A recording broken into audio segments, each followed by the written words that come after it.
నమస్కారం. రుద్రాక్షల ప్రత్యేక కార్యక్రమానికి స్వాగతం. రుద్రాక్ష జగద్రక్ష ప్రముఖ రుద్రాక్ష నిపుణులు, వేదగణిత శాస్త్రవేత్త, ఎన్నో జాతీయ అంతర్జాతీయ అవార్డుల గ్రహీత డాక్టర్ పాండు రంగారావు గారు మన స్టూడియోలో ఉన్నారు.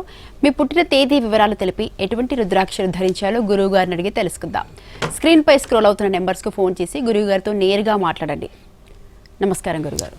ఓం నమ శివాయ. ఎప్పటిలాగే ఒక మంచి మోటివేషనల్ స్టోరీతో కార్యక్రమంలోకి వెళ్ళిపోదామా? చిన్న కథ చెప్పుకుందాం. చాలా రకాల కథలు చెప్తుంటాం, కానీ అప్పుడప్పుడు చిన్నపిల్లలకి ఇష్టమయ్యే కథలు కూడా చెప్పుకుందాం.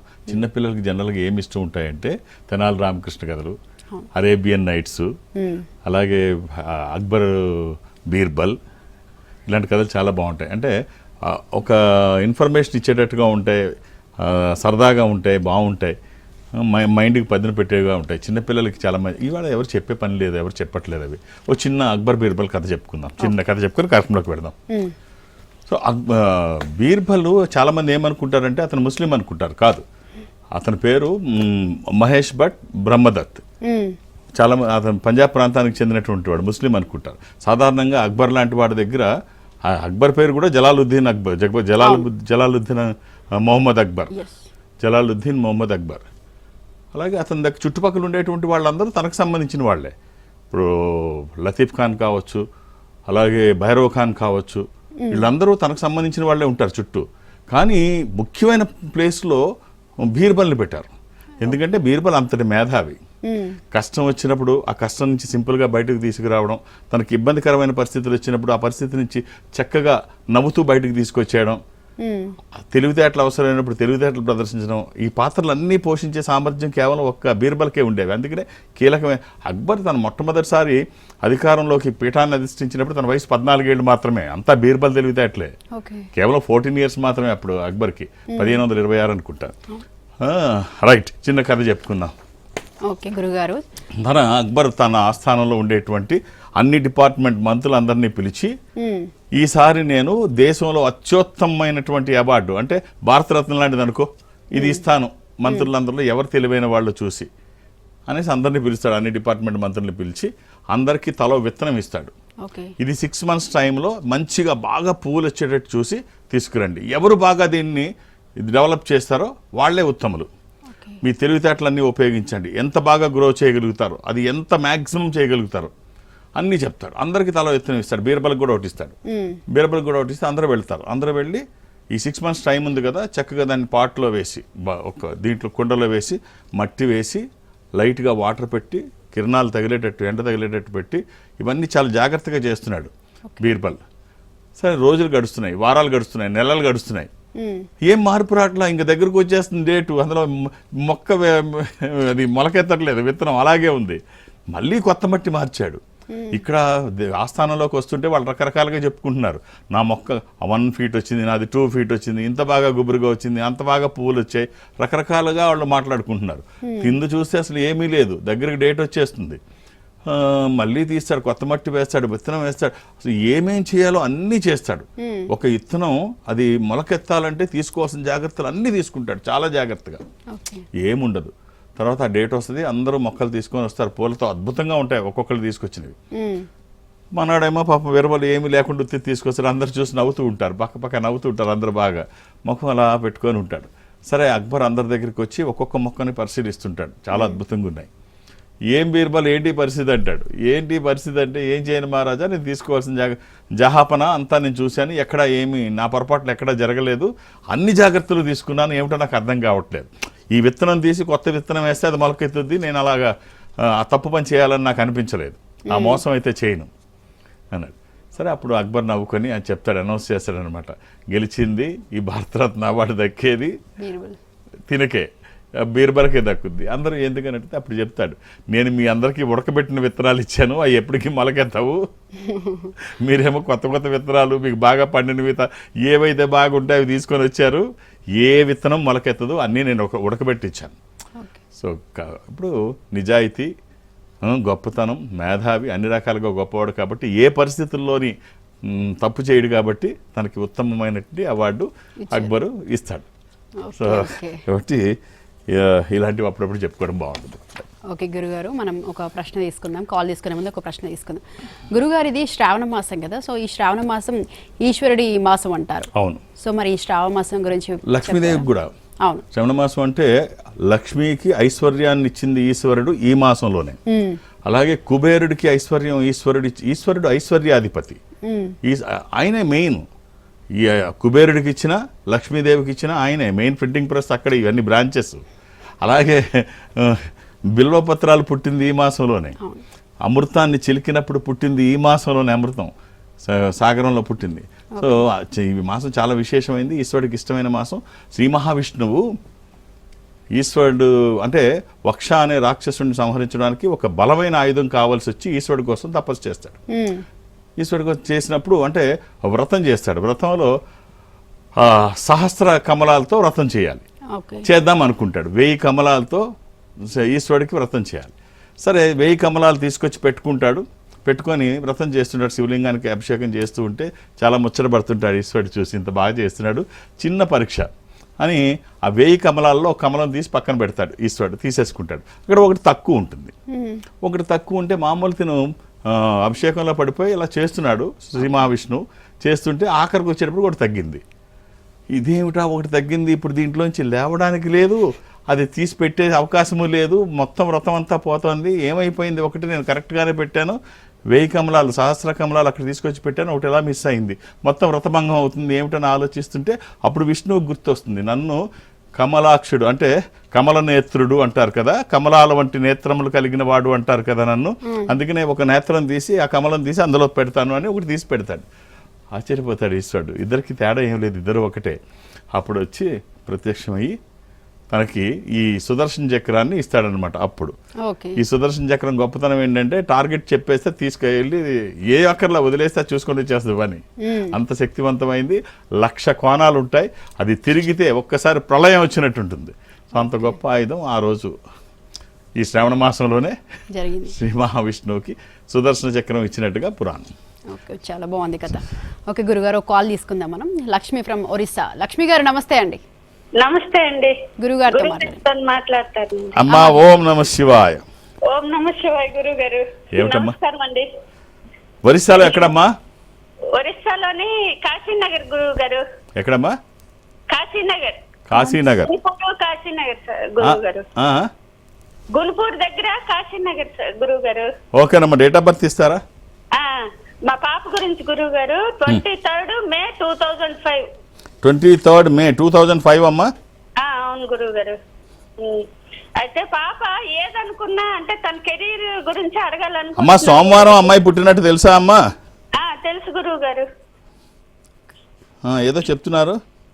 తన కెరీర్ గురించి ఏది తను అనుకున్నా. ఆ రోజు పౌర్ణమి కూడా, ఫుల్ మూన్ డే, పౌర్ణమి, సోమవారం, వైశాఖ పౌర్ణమి గురువు. అవునమ్మా పౌర్ణమి. ఇది వృశ్చిక రాశి. 6 నిమిషాలు పుట్టింది. ఏం చేస్తోందమ్మా అమ్మ ఇప్పుడు? పాప ఇప్పుడు గ్రాడ్యుయేషన్ అయ్యింది, పీజీకి జాయిన్ అవుతుంది గురువు గారు. Very good. తన కెరీర్ గురించి తను ఏదనుకున్నా అవ్వట్లేదు గురువు గారు. ఎందుకు అవ్వదమ్మా? అసలు ఆలోచనలు మీకు ఎందుకు వస్తున్నాయి? అవ్వదు అన్న ఆలోచన ఇప్పుడు అక్కడి వరకు రీచ్ అవుతుంది కానీ మళ్ళీ ఇదవుతుంది గురువు గారు. లేనిపోని ఆలోచనలు, అసలు అవ్వదు అన్న ఆలోచన మైండ్లోకి రానివ్వకండి. అసలు ఆ నెగిటివ్ థాట్స్ ఎప్పుడు మంచిది కాదు. ఖచ్చితంగా అవుతుంది. మనం చాలాసార్లు చెప్పుకున్నాం. వాల్ట్ డిస్నీ ఏమంటాడంటే 1 can do, I can do. అసలు ఆ డిస్నీ ల్యాండ్ కట్టడానికి అసలు ఎవరితోని సాధ్యం కాదు. అంతటిది ఒక్కడు, 1 man షో. ఎవరైనా అంటే 1 can do, I can do అంటాడు. సో అసలు చేయలేమన్న ఆలోచన మనకు ఎందుకు వస్తుందమ్మా? అసలు ఆలోచన తీసేయండి. అసలు ఆ నెగిటివ్ థాట్స్ ఎప్పుడు ఉండకూడదు. అసలు పిల్లలకి అస్సలు ఉండకూడదు. ఒక్క రుద్రాక్ష చెప్తాను, వాళ్ళలో ఆ నెగిటివ్ భావాలు పోయి ఒక పాజిటివిటీ. రుద్రాక్ష అనేది ఒక దైవికమైన సంపద. రుద్రాక్ష స్వయం ఈశ్వర స్వరూపము. ఇప్పుడు చెప్పుకున్నాం, ఈశ్వరుడు ఐశ్వర్యానికి అధిపతి, ఈశ్వరుడు గ్రహాలకి అధిపతి. ఎమోషన్స్ అన్ని కంట్రోల్లో ఉంటాయి. ఒక్క రుద్రాక్ష 24/7 ఎప్పుడూ వేసుకోవచ్చు. ద్వాదశిముఖి రుద్రాక్ష, 12 ముఖములు కలిగిన ఈ రుద్రాక్ష. ద్వాదశ ఆదిత్య స్వరూపం అంటే సూర్యస్వరూపం. ఉన్నతమైన స్థితి కోసము, అనారోగ్య సమస్యలు లేకుండా బ్రైట్ ఫ్యూచర్ కోసము. ఇక త్రయోదశి వేయగలిగితే అల్టిమేట్ రుద్రాక్ష. ఇది ఇంద్ర రుద్రాక్ష, రూలింగ్ రుద్రాక్ష, కమాండింగ్ రుద్రాక్ష. 13 ముఖాలు. అనుకున్నది సాధించడానికి, సంకల్పం సిద్ధించడానికి. కోర్కెల సాఫల్యం కోసం జాతకపరంగా అవసరమైంది కూడా త్రయోదశి. సో మీ ఇష్టం వచ్చింది ఒకటి వేయండి, రెండిట్లో ఆల్ ది బెస్ట్. ఓకే గురుగారు, మనం ఒక క్వశ్చన్ తీసుకుందాం. సాధారణంగా ఇంట్లో పార్ట్నర్స్ భార్య మాట వినడానికి భర్త ఇష్టపడడు. సో వారికి ఏం తెలుసులే అని అనుకుంటూ ఉంటాడు. మరి ఇలాంటి వారికి ఏం చెప్తూ ఉంటారు మీరు? ఎవరిని తక్కువ చేయడానికి వీలదు. ఇప్పుడు వినకపోతే నష్టపోతారు. భార్యాభర్తలు ఇద్దరిలో ఒకళ్ళు ఎక్కువ ఒకళ్ళు తక్కువ అనేది ఉండకూడదు. ఇద్దరు తెలుసుకోవాల్సింది ఏంటంటే, సైకాలజీలో ఒక పదం ఉంటుంది, వర్డ్స్ ఆఫ్ ఎఫర్మేషన్ అని. అంటే వాళ్ళకి తెలిసిన భాషలో ఖచ్చితంగా చెప్పాలి. అండర్స్టాండింగ్కి ఒక 5 రకాల పదాలు ఉంటాయి. అంటే వీళ్ళు ఏమనుకుంటారంటే తనకేం తెలిసే విధంగా చెప్పాలి. ఇప్పుడు స్వచ్ఛమైన తెలుగు అమ్మాయికి ఆఫ్రికన్ లాంగ్వేజ్లో చెప్పి ఐ లవ్ యూ అని చెప్తే ఆవిడకి అర్థం కాకపోతే తప్పెవరిది? నీది. చెప్పే విధంగా చెప్పలేకపోయి. అలాగే సలహా తీసుకుంటే వాళ్ళకేం తెలుసులే ఇంట్లో కూర్చుంటారు అనుకోవద్దు. మనకంటే చాలా సందర్భాల్లో ఇంట్లో ఉన్న స్త్రీలే చాలా బాగా అనలైజ్ చేయగలుగుతారు. ఎందుకంటే వాళ్ళ ఆలోచనలన్నీ కుటుంబం బాగుండడం కోసం, భర్త బాగుండడం కోసం. ఇప్పుడు వాళ్ళకి చెప్పుద్ది తార చాలా తెలివైంది, వినడు మాట, చెప్తాడు. ఇప్పుడు వచ్చి నీ తమ్ముడు వాడిని కొట్టి పంపించావు, మళ్ళీ ఎమ్మటే వచ్చి రా అని తొడకొడుతున్నాడు రెండోసారి, ఆలోచించు, రాముడు అనేవాడు ఎవడో వచ్చాడంట నిన్న, వీళ్ళిద్దరూ కలుసుకున్నారు, మొదటిసారి వచ్చి ఎందుకు వెళ్ళిపోయాడో, రెండోసారి ఎమ్మటే వచ్చాడు అంటే there is something behind this, నువ్వు తొందరపడుకు, ఆలోచించంటే వాడితో నాకేంటి ఆలోచించేది అంటాడు. తార చెప్పినా విండు, పోతాడు వాలి. రావణుడు యుద్ధం చేస్తున్నప్పుడు, రాముడితో యుద్ధం చేస్తున్నప్పుడు అంతా అయిపోయింది, అందరూ అయిపోయారు. ఒకరోజు బాగా దెబ్బలు తింటాడు రావణుడు, అలసిపోతాడు. రాముడు అంటాడు, నేడు పోయి రేపురా అంటాడు. ఇవాళ వెళ్ళిపో, నీ సత్వం అంతా అయిపోయింది, రేపురా అని చెప్తాడు. రేపురా అంటే అప్పుడు వెళ్తాడు, ఇంటికి వెళ్ళి బాధపడుతుంటే అప్పుడు మండోదరి చెప్పుద్ది, నీకు ఇంకా అర్థం కాలేదా, ఒక్క దెబ్బకి తాటకు నేర్చాడు, నువ్వు గొప్పగా చెప్పుకున్న వాళ్ళు నిన్ను 3 చెరువులు నీళ్ళు తాగిచ్చాడు, వెనక పట్టుకుని వాళ్ళని సింపుల్గా చంపేశాడు. అసలు మేఘనాథుడు చనిపోయాడు, నీ కొడుకు, వాడికి ఇంద్రుడిని సహా ఓడించినటువంటి వాడు. ఇంతమంది అతిరథ మహారథులు అందరినీ చంపేశాడు రాముడు. ఇప్పటికి నీకు అర్థం కావట్లేదా ఆయన దేవుడని, శ్రీమన్నారాయణుడని నీకు అర్థం కావట్లేదా? తీసుకెళ్ళి సీతను అప్పచెప్పి క్షమాపణ కోరు అని చెప్పుద్ది మండోదరి విండు. సో వినకపోతే జరిగేదేంటి, పార్ట్నర్ మాట వినకపోతే మనకి పురాణం చరిత్ర చెబుతూనే ఉంది, వింటే బాగుపడతారు, లేకపోతే వాలి రావణుల్లాగా అయిపోతారు. తర్వాత మీ ఇష్టం. ఓకే గురుగారు, కాల్ తీసుకుందాం మనం. పద్మజ ఫ్రమ్ హైదరాబాద్ నుండి. పద్మజ గారు నమస్తే అండి. పద్మజ గారు హలో. ఓకే, కాల్ డిస్కనెక్ట్ అయిందండి. సో మనం ఒక క్వశ్చన్ తీసుకుందాం. రుద్రాక్ష ఎందుకు ధరించాలి అంటే ఏం చెప్తారు మీరు? అంటే రుద్రాక్ష దైవికమైన సంపద అనుకున్నాం కదా, అది ఉంటే ఏమవుతుంది అంటే అనేక కష్టాల్లోంచి మనల్ని బయటపడేస్తుంది. మనకి అర్థం కాని విషయాల్లో మనకి దారి చూపిస్తుంది, మనకి తెలిసి తెలియకుండా మీద పడేటువంటి విషయాలకి అడ్డం పడుతుంది, ఒక పాజిటివిటీ మనకి ఇస్తుంది. అంటే రాంగ్ పాత్ మీద అడుగు వేయడమే తప్పు కాదు, రైట్ పాత్ మీద వేయలేకపోవడం కూడా తప్పే. ఒక్కొక్కసారి మన మైండ్ ఒక రకంగా ఆలోచిస్తుంటుంది, పనులు ఇంకో రకంగా జరుగుతూ ఉంటాయి. అన్నీ మనం అనుకున్నట్టు ఏం జరగవు. ఇప్పుడు మొన్న రీసెంట్గా సహారా ఎడారి ఆఫ్రికాలో ఒక ట్రక్కు మీద 12 మంది వెళ్ళారు. ట్రక్ చాలా కొత్తది, అద్భుతంగా ఉంది, బాగుంది, దాని మీద వెళ్ళి ఏమవుద్దులే దాటి వెళ్ళిపోవచ్చు అనుకున్నారు, వెళ్ళిపోతుంది అనుకున్నారు, అంత ఫుల్ కండిషన్లో. మధ్య ఎడారిలోకి వెళ్ళిన తర్వాత అది పాడైపోయింది. ఆ ఎండకి వాళ్ళకి ఉన్న వాటర్ సరిపోలేదు, ఆ ఎండ నుంచి తప్పించుకోలేకపోయారు, అందరూ చచ్చిపోయారు. ఏం చేయలేని పరిస్థితులు, టైర్లు కూడా కాలిపోయాయి. సో మనం ఒకటి అనుకుంటే ఒకటి జరుగుద్ది. అలాగే టైటానిక్ షిప్, అంటే మన దగ్గర డబ్బు ఉంది, మన మేధావులు ఎన్ని కుదరదు.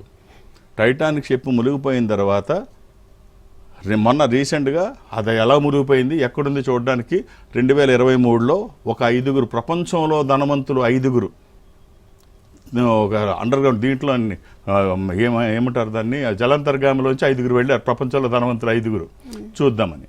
దానికి అన్ని ప్రికాషన్స్ తీసుకున్నారు, అంతే 1:28 నిమిషాల్లో పేలిపోయింది, అది 5 చనిపోయారు. సో మన డబ్బు పనికిరాదు, మన తెలివితేటలు పనికిరావు, ప్రకృతి ముందు భగవంతుడి ముందు తల వంచక తప్పదు. అన్నీ నీకు తెలుసు అనుకుంటే పొరపాటు, నీకంటే శక్తివంతమైనది ఖచ్చితంగా ఉంటుంది. దాన్ని నమ్మిన నాడు ఏ డోరు నీకు ఓపెన్ కాకపోతే 11th సెకండ్లో ఓపెన్ అయ్యే డోరే భగవంతుడు. కాబట్టి నీ ప్రయత్నం నువ్వు చేయి, భారం భగవంతుడి మీద వేయి, ఫలితాలు నువ్వు అనుకున్న దానికంటే బాగా వస్తాయి. నువ్వేదన్నా పని చేస్తున్నప్పుడు సపోర్ట్ తీసుకో, ఆ సపోర్ట్ దైవికమైనది అయితే బాగుంటుంది. రుద్రాక్ష స్వయం ఈశ్వర స్వరూపము, ఈశ్వరుడే రుద్రాక్షలో ఉంటే అందులో ఈ మాసం ఒక అద్భుతం. అవకాశం ఉంటే ధరించే ప్రయత్నం చేయండి. ఎన్నో చేస్తాం మనం. ఒక్క రుద్రాక్ష సాంప్రదాయాన్ని, ధర్మాన్ని రక్షించడానికో లేకపోతే మీరు బాగుండడం కోసమే, మీ కుటుంబం బాగుండడం కోసం అనుకోండి, ఖచ్చితంగా బాగుంటుంది. ఓకే ఓకే గురుగారు, ఒక కాల్ తీసుకుందాం. సుధాకర్ హైదరాబాద్ నుండి. సుధాకర్ గారు నమస్తే అండి. నమస్తే నమస్తే మేడం. గురుగారు నమస్కారం అండి. ఓం నమ శివాయ. ఎలా ఉన్నారు సుధాకర్ గారు? నేను బాగున్నానండి గురుగారు. నేను మా బాబు గురించి కాల్ చేశాను. డేట్ ఆఫ్ బర్త్ ఇస్తారా? అక్టోబర్ 22, 2015 అండి. 22 అక్టోబర్ 2015. వీళ్ళకి ఇప్పుడు ఏమిటండి, ఇప్పుడు 8th క్లాసా? అవునండి. 7th అనుకుంటా. 6th క్లాస్ అండి. ఓ సారీ.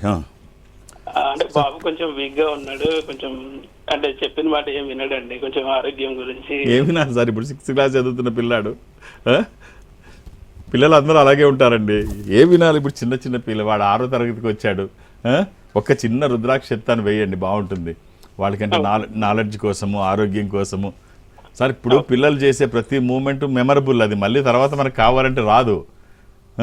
ప్రతిదానికి వాళ్ళని రెస్ట్రిక్ట్ చేయకండి, ఓ ఫ్రేమ్లో బిగించాలని చూడకండి. మనం చెప్పినవన్నీ వాళ్ళు వినేయాలి.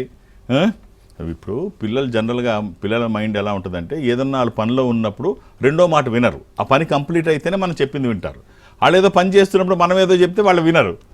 కాబట్టి రైట్, ఒక అష్టముఖి రుద్రాక్ష, ఇది గణపతి స్వరూపము. విఘ్నాలు లేకుండా ముందుకు వెళ్ళడానికి, నిర్విఘ్నంగా అన్ని పనులు చేసుకోవడానికి, కెరీర్ కోసము, ఎడ్యుకేషన్ కోసము, ఇది వాక్కుకి సంబంధించి, నాలెడ్జ్కి సంబంధించి ఈ ఒక్క రుద్రాక్ష. ఇది నిజంగా అలా పనిచేస్తుందా అంటే, ఇప్పుడు మనం అది ఒక మామూలు రుద్రాక్ష, ఇంత పని చేయక్కర్లా. ఇందులో 1% పని చేస్తే ₹1,00,00,000 సూట్ కేసు కంటే ఇదే ఎక్కువ. సో కాబట్టి అది 1%, 10%, 10% పని చేస్తుందా వేసిన తర్వాత తెలుస్తుంది. జనరల్గా నాకున్న అవగాహన మేరకు ఖచ్చితంగా నేను చాలా బలంగా చెప్తాను. 33-34 సంవత్సరాలు నేను ఇందులోకి వచ్చి పిల్లలకి ఐక్యూ లెవెల్స్ చూసినప్పుడు, అంటే మనం మామూలుగా దీన్ని ఆరా ఎలా చూస్తామో, అలాగే క్రైలో ఫోటోగ్రఫీ ఎలా చూస్తామో, అలాగే దీన్ని మనం ఐక్యూ లెవెల్స్ చూసినప్పుడు పిల్లలకి వేసి చూస్తే మామూలుగా ఆ 90, 105 ఉన్న ఐక్యూ లెవెల్స్ పెరగడం, కొన్ని రోజులకే, వారం 10 రోజులకే ఆ ఐక్యూ లెవెల్స్ పెరగడం, మామూలు దానికంటే బెటర్గా ఉండడం, 110, 129 మధ్యలో ఉండడం, ఇలాంటివి చాలా గమనించాం. మీరెవ్వరూ టెస్ట్ చేసినా స్పష్టంగా గుర్తించేంత స్పష్టంగా ఉంటుంది. అందుకని పిల్లలకి అది నాలెడ్జ్ కోసం వేస్తే బాగుంటుంది. ఏముంది, ఒక మామూలు రుద్రాక్షే పాజిటివ్గా ఉంటుంది, చక్కగా వాళ్ళ నాలెడ్జ్ పెంచుకోవడానికి అవకాశం ఉంటుంది. అవకాశం ఉంటే వేసి చూడండి. ఓకే గురుగారు, ఎక్కడెక్కడ అవైలబుల్గా ఉంటారు మీరు? నేను ఒక ఆధ్యాత్మిక సంస్థలో ఉన్నాను. సంస్థ ప్రపంచవ్యాప్తంగా ఉంటుంది. జనరల్గా ఎక్కడికి వెళ్ళడానికి నాకు అవకాశం ఉండదు. కానీ ఈ మధ్య ఒక వారం సౌత్ ఇండియాలో ఒక బ్రాంచ్కి వెళ్ళడం సాంప్రదాయంగా పెట్టుకున్నాం. ఇంతకుముందు గురువారాలు వెళ్ళేవాడిని, ఇప్పుడు మంగళవారం ట్యూస్డే వెళ్తే బాగుంటుంది అని అనుకున్నాను. ఈ కమింగ్ ట్యూస్డే నేను భీమవరంలో ఉంటాను. భీమవరంలో ఇంతకుముందు 2 వెళ్ళామండి, ఇప్పుడు 2 వీలైతే వెళ్తాను, అయితే ఒకటే సెంటర్. నిన్న నేను తిరుపతి వెళ్ళొచ్చాను. మొన్న వారం తిరుపతి వెళ్ళొచ్చాను. తిరుపతి కూడా ఎలా వెళ్ళేవాడిని అంటే కడప తిరుపతి వెళ్ళేవాడిని. ఇప్పుడు నేను తిరుపతి వెళ్ళొచ్చాను, కడప మా అమ్మాయి రేపు 19వ తారీఖు వెళ్తుంది, శ్రావణి. సో నేను మాత్రం ఇక్కడ భీమవరం బ్రాంచ్కి వెళుతున్నాను ట్యూస్డే నాడు. సో నన్ను కలవాలంటే ఒక్కొక్క పేరే ఇవ్వండి, 2-3 పేర్లు అక్కడ నమోదు చేయించకండి, కష్టమవుతుంది. ఎందుకంటే అది కూడా భీమవరం చాలా పోష్ ఏరియా, చాలా రష్ ఎక్కువ ఉంటుంది. నాకు అర్థం చేసుకొని సహకరించండి, 2-3 పేర్లు ఇవ్వకండి. సో హైదరాబాద్లో నన్ను కలవడానికి నేను ఎవరికి అపాయింట్మెంట్స్ ఇవ్వను, ఏ రికమెండేషన్ తీసుకొని నేను ఉన్నప్పుడు వస్తే చూసేస్తాను. మనకి ఇవేమీ అవసరం లేదు. దూర ప్రాంతాల నుంచి కూడా ఎవరు ఇంత దూరం రావక్కర్లేదు. ఈ సంస్థ అన్ని చోట్ల ఉంటుంది. నాతో మీరు మాట్లాడాలనుకుంటే దక్షిణ భారతదేశం నేను అటెండ్ అవుతాను. సౌత్ ఇండియాలో మీరు ఎక్కడైనా ఈ సంస్థకి దగ్గరగా, అంటే మీరు బెంగళూరు ఇన్ఫాంట్రీ రోడ్లో ఈ సంస్థ ఉంటుంది, మీరు అక్కడికి వెళితే వాళ్ళతో మాట్లాడించే ప్రయత్నం చేస్తారు. స్పెషల్ స్క్రీన్లో మనం ఎదురుబెదురుగా కూర్చొని మాట్లాడుకున్నట్టే ఉంటుంది. అది విజయనగరం కావచ్చు, చెన్నై కావచ్చు, ఖమ్మం కావచ్చు, నిజామాబాద్ కావచ్చు, కాకినాడ కావచ్చు. మీరు అక్కడికి వెళ్తే వాళ్ళతో మాట్లాడిస్తారు. మీరు ఇక్కడ వరకు రావక్కర్లేదు. ఏ బ్రాంచ్కి దగ్గర ఉంటే మీరు అక్కడికి వెళ్ళండి. సౌత్ ఇండియాలో ఉంటే నేను మాట్లాడే ప్రయత్నం నేను చేస్తాను. ఓకే ఒక గురుగారు మనం కాల్ తీసుకునే ముందు ఒక క్వశ్చన్ తీసుకుందాం. చాలా మంది అన్నీ మాకే తెలుసు అని అనుకుంటూ ఉంటారు. ఎదుటివారు చెప్పింది అసలు వినడానికి ఇష్టపడరు. ఇలాంటి వారికి మీరు ఏం చెప్తూ ఉంటారు? లేదు, మనకి అన్నీ తెలుసు అనుకుంటే పొరపాటు. అన్నీ తెలుసు అంటే కరోనా వచ్చి మొట్టుగా వేసి వెళ్ళిపోయింది, నీకేమీ తెలియదు, పైన నేను ఉన్నాను మనం అనుకుంటాం. ఇప్పుడు చాలామందిలో ఉండే ఇదే నాకే తెలుసు, పక్కనాడికి ఏమీ తెలియదు, లేకపోతే వాళ్ళకి తెలిసిన విషయాల్ని తక్కువ చేసి మాట్లాడడం, ఇవి సాధారణంగా ఉంటుంది. కాదు, మనం ఎంతటి మేధావులమైనా. ఇప్పుడు చిన్న సంఘటన ఒకటి చెప్తాం. ఉదయ్ కిరణ్ అని ఒక హీరో, చాలా మంది మర్చిపోయి ఉంటారు, కుర్రాడు చాలా బాగా మంచి హీరో. ఆ నాకు చాలా సన్నిహితుడు కూడా పాపం పిల్లాడు. ఆ ఉదయ్ కిరణ్ సూసైడ్ చేసుకుని చనిపోయాడు. అది జనవరి 5వ తారీఖు 2014 కృష్ణనగర్లో తన ఫ్లాట్లో ఉరిపోసుకొని చనిపోయాడు. చనిపోతే అది విన్న రంగనాథ్ గారు, హీరో రంగనాథ్ గారు, పంతులమ్మ సినిమా చాలా మంచి మంచి హిట్స్ ఉన్నాయి ఆయనకి, లక్ష్మితోని చాలా పెద్ద హిట్స్ ఉన్నాయి ఆయనకి, మంచి హీరో. రంగనాథ్ గారు ఈ విషయం తెలిసి, ఆయన మంచి కౌన్సిలర్, మంచి రైటర్, చాలా బాగా రాస్తారు, ఆయన భావ వ్యక్తీకరణ అద్భుతంగా ఉంటుంది, మహామేధావి. ఈ విషయం తెలియగానే ఆయన చాలా బాధపడి, అరే ఉదయకుని ఇలా చేశాడు, మంచి పిల్లాడు, మంచి భవిష్యత్తు ఉన్న పిల్లాడు, నాకు ఒక్కరోజు ముందు కనిపించిన కౌన్సిలింగ్ చేసి నార్మల్ చేసేవాడిని, ఈ ఆలోచన రానిచ్చేవాడిని కాదు, అబ్బా కలవలేకపోయాడు, నేను కూడా కలవలేదు, ముందు కలిసి ఉంటే చాలా బాగుండేది, ఒక్క గంట ముందైనా అని ఆయన మాట్లాడాడు టీవీలో. తర్వాత ఆయన సూసైడ్ చేసుకొని చనిపోయాడు. డిసెంబర్ 19వ తారీఖు 2015 నెక్స్ట్ ఇయర్ 2014లో తను చనిపోయాడు ఉదయ్ కిరణ్. 2015 డిసెంబర్ 19వ తారీఖున రంగనాథ్ గారు సూసైడ్ చేసుకొని ఆయన చనిపోయారు. సో ఆయన ఎన్నో నేను కౌన్సిలింగ్ చేస్తే చనిపోయేవాడు కాదని ఉదయ్ కిరణ్ విషయంలో చెప్పాడు, ఆయనే సూసైడ్ చేసుకొని చనిపోయాడు. సో కాబట్టి మనం అనుకుంటాం మనకు అన్నీ తెలుసని, మనకి ఏం తెలుసో కాలం చెప్తుంటుంది. కాబట్టి భగవంతుని మీద భారం వేయండి, మనకు తెలుసు కరెక్టే, మన మీద మనకు నమ్మకం ఉంచండి, మీరు ధైర్యంగా ఉండండి, మీ మీద నమ్మకం ఉంచండి, భారం భగవంతుని మీద వేయండి, ఫలితం ఆయన ఇస్తాడు, ఫలితం గురించి మీరు ఆలోచించక్కర్లేదు. కాబట్టి మనకు తెలిస్తే మంచిదే, అది ఎంతవరకు ఉండాలో అంతవరకు ఉంటే మంచిది. రైట్. ఓకే గురుగారు, కాలర్ రెడీగా ఉన్నారు. విజిత హైదరాబాద్ నుండి. విజిత గారు నమస్తే అండి. విజిత గారు నమస్కారం గురువారు. ఓం నమ శివాయ. ఏమిటమ్మా, ఎలా ఉన్నారు? బాగానే ఉన్నాను సార్. మా పాప గురించి డిసెంబర్ 7వ డేటు 2024 సార్. 7 డిసెంబర్ 2024.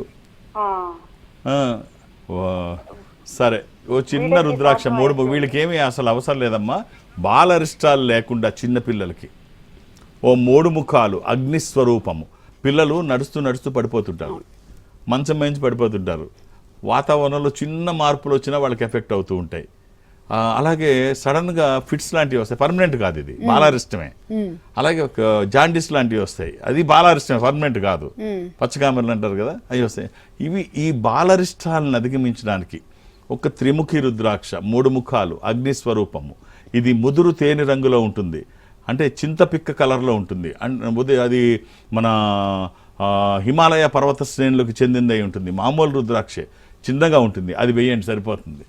బాలరిష్ట నివారణ కోసం పిల్లలకి చాలా బాగుంటుంది. పూర్వకాలం పాత రోజుల్లో అయితే అమ్మమ్మలు నాయనమ్మలు ఈ బాధ్యత తీసుకునేవారు, దిష్టి చుక్కలు, దిష్టి నీళ్ళు తీయడం, ఎర్ర నీళ్ళు తీయడం ఇవన్నీ ఉండేవి. ఇప్పుడు ఆ వ్యవస్థ ఆల్మోస్ట్ లేదనే చెప్పాలి. పిల్లల్ని ఇవన్నీ ఎందుకు చేసేవారంటే ఆ బ్యాక్టీరియా వాళ్ళ మీద ఉండకుండా ఎర్ర నీళ్ళు తీస్తే అది అంటే ఎరుపులో ఫాస్ట్ వేవ్స్ ఉంటాయి, వేవ్ లెంగ్త్ ఎక్కువ ఉంటుంది, అది అట్రాక్ట్ చేస్తుంది. అందుకనే మన గడపకి పసుపు రాసినప్పుడు అది యాంటీబయాటిక్, అది పసుపు యాంటీబయాటిక్, ఎరుపు కుంకుమ బొట్లు పెడితే అది అట్రాక్ట్ చేస్తాయి క్రిమికీటకాలని, ఇంట్లోకి రాకుండా అక్కడే ఆపేసి అక్కడే చంపేయడం కోసం ఈ వ్యవస్థ. అలాగే ఈ నీళ్ళు అవి తీయడం వల్ల ఏమిటంటే ఈ ఎర్ర నీళ్ళు తీయడం వల్ల అవి లోపల ఉన్న బ్యాక్టీరియాని తీసుకుని దూరంగా పారేస్తారు తీసుకెళ్ళి. ఇలా ఈ రకరకాల పద్ధతుల్లో చేసేవారు. ఇప్పుడు ఆ పద్ధతులు పాటించే వాళ్ళు ఎవరూ లేరు. ఈ చిన్న రుద్రాక్ష ఒకటి వేయండి అమ్మా, బాగుంటుంది, శుభం. ఈశ్వరుడే చక్కగా రక్షణ కవచంలా ఉంటాడు. ఓకే గురువారు, మరో కాలర్ రెడీగా ఉన్నారు. భూమిక కరీంనగర్ నుండి. భూమిక గారు నమస్తే అండి. నమస్తే అండి. ఓం నమ శివ గురుగారు. అమ్మా శివాయ నమ. అమ్మ date of birth 12th January 2000 అండి. 12th January 2000. అవునండి. 12th January Swami Vivekananda date of birth ఇదే. అవును సార్. అమ్మా తెలుసా మీకు? అవునండి. ఇది గురువారము, సారీ ఇది బుధవారం, ఇది లీఫ్ ఇయర్. ఇది పంచమి, శుక్లపక్షము, శుద్ధ పంచమి. అవునా? ఆ, ఇది కుంభరాశి, శతభిష నక్షత్రము. ఇవన్నీ తెలుసా అమ్మా? అవునండి. రైట్. ఒక్క రుద్రాక్ష, ద్వాదశముఖి, 12 ముఖములు కలిగిన ఈ రుద్రాక్ష ద్వాదశముఖి, ద్వాదశాదిత్య స్వరూపం అంటే సూర్య స్వరూపం. ఉన్నతమైన స్థితి కోసము, అనారోగ్య సమస్యలు లేకుండా బ్రైట్ ఫ్యూచర్ కోసం. ఇది కుదరకపోతే నవముఖి, అమ్మవారి స్వరూపం. అలానే ఏది పడితే అది వేయకండి. ఇది కన్స్యూమర్ ప్రోడక్ట్ కాదు. ఆన్లైన్లో తీసుకురావడమో లేకపోతే యాత్రా స్థలాల నుంచి తీసుకొచ్చి వేయడమో ఇదేది కాదు. సరైన రుద్రాక్ష సరైన పద్ధతిలో వేస్తే ఖచ్చితమైన ఫలితాలు వస్తాయి. అలాగే నేను ఇప్పుడు ఇంతకుముందు సోమాజిగూడలో ఉండేవాడిని. ఇప్పుడు పెద్దమ్మ గుడి దగ్గర జూబ్లీ హిల్స్లో రోడ్ నెంబర్ 36లో ఉన్నాను. సో ఇక్కడికి మారాము, అది చెప్దామన్నది ఒకటి. చాలా మందికి ఇది తెలియదు, మళ్ళీ పాత అడ్రస్కి వెళ్తారు. పాత అడ్రస్కి వెళ్ళినా ఇబ్బంది లేదు, కానీ నేనైతే ఇక్కడే కూర్చుంటాను. అక్కడ కూడా ఓపెన్ అయి ఉంటుంది. రైట్. పెద్దమ్మ గుడి దగ్గర ఎక్కడ కరెక్ట్గా? పెద్దమ్మ గుడి దగ్గర అంటే ఇప్పుడు ఈ మెట్రో స్టేషన్ దగ్గర చూస్తే కనిపిస్తుంది రోడ్డు మీదకి. Pillar number 1656. కింద ఐడిబిఐ బ్యాంక్ ఉంటుంది, అదే దాంట్లో 3rd ఫ్లోర్. అక్కడే మహా స్ఫటిక శివలింగం ఉంటుంది. అక్కడే 4.5 అడుగులు శ్వేతవర్ణంలో ఈశ్వరుడు ఉంటాడు. అక్కడే రుద్రాక్షలతో శివలింగం ఉంటుంది. ఆ ప్రాంతం అంతా అక్కడ నిత్యం నమ్మక చమకాలతో అభిషేకం చేస్తూ వేద పండితులు అక్కడ ఉంటారు. కాశీ నుంచి వచ్చిన వాళ్ళు అంతా ఒక డిఫరెంట్గా ఉంటుంది. అక్కడే అభిషేకం చేస్తారు, అక్కడే చేసి ఇచ్చేస్తారు. అంతా అలాగే ఉంటుంది. ఓకే. ఈ వారం అయితే భీమవరంలో అవైలబుల్గా భీమవరం ఉంటారు. మా అమ్మాయి శ్రావణి అయితే కడపలో ఉంటారు 19వ తారీఖు. ఓకే గురుగారు, చాలా చక్కగా చెప్పారు రుద్రాక్షల ప్రత్యేకతల గురించి. థ్యాంక్ యూ సో మచ్ గురుగారు. ఓం నమ శివాయ. ఇది ఇవాల్టి రుద్రాక్షల ప్రత్యేక కార్యక్రమం. నమస్తే. Nepal Rudraksha organisation, Jubilee Hills, road number 36, pillar number 1656.